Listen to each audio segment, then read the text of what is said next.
24 оны улсын их хурл бол яг хүний эрх эрхчлөөг хангах хууль зүйн баталгааг бий болгох гэдэг дээр бол маш өндөр анхаарал тавьж ажиллаж байгаа. Үүний эхлэл буюу одоо хамгийн гол хийгдсэн зүйл бол 25 оны 6 сарын 27-нд хууль тогтоомжийн тухай хуульд оруулсан нэмэлт өөрчлөлт байгаа.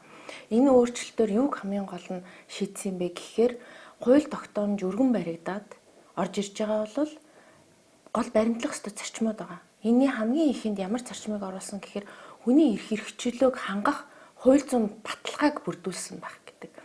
Хоёрдугаарт нь ил тод байх гэдэг. Өөрөөр хэлбэл ил тод байна гэдэг маань хүний мэдэх эрхчлөөг хангаж байгаа гэсэн үг. Тийм ээ? Мэдээлэлтэй байх. Энэ хоёрыг бол гол зарчим болгож оруулж ирсэн.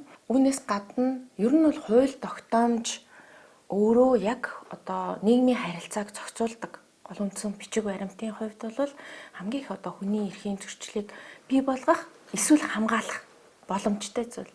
Энэ утгаараа бол аливаа хууль тогтоомжийн төслийг өргөн барьж байгаа тохиолдолд хүний эрхийг хязгаарлаагүй байх, хүний эрх эрхчлөлийг хязгаарлаагүй байх гэдэг энэ зарчмыг барих ёстой. Гэхдээ мэдээж зайлшгүй шаардлагаар одоо бусдын эрхээр хязгаарлагдана гэдэг шиг тийм ээ хязгаарлах зайлшгүй шалтгаан гардаг. Үүнийг бол тусгайлан бүр оруулж ирсэн энэ 6 сарын 27 оны нэмэлт өөрчлөлтөөр. Үүн дээр юу гэж орж ирсэн бэ гэхээр хэрвээ хязгаарлах бол үндэсний аюулгүй байдал, хүний эрх эрхчлөө эсвэл нийгмийн одоо аюулгүй байдлыг хангах зайлшгүй шаардлагатай гэж үзсэн тохиолдолд тэр хэмжээнд л хязгаарлалтыг хамгийн бага байх хэмжээгээр.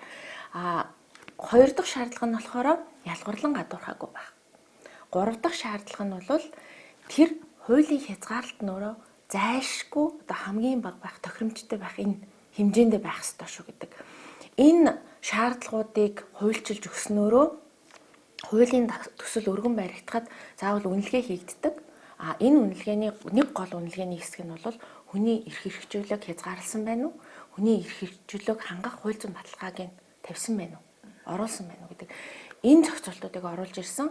Энэ нь бол яг энэ парламентийн хувьд бол яг энэ одоо хууль тогтоомж батлах эрх мэдлийн байгууллагын хувьд их хуралд үүрэгжүүлсэн ийм том зохицуулт болж орж ирсэн. Энүүгээрээ одоо хууль тогтоомжуудыг эргэж харах буцаагаад шинээр өргөн баригдаж байгаа хууль тогтоомж дээр бол ямар нэг байдлаар хүний эрх эрхчлөөг хязгаарлагдахгүй байх, зөрчигдөхгүй байх энэ боломжуудыг бий болгож ажиллаж байгаа гэж харж байна.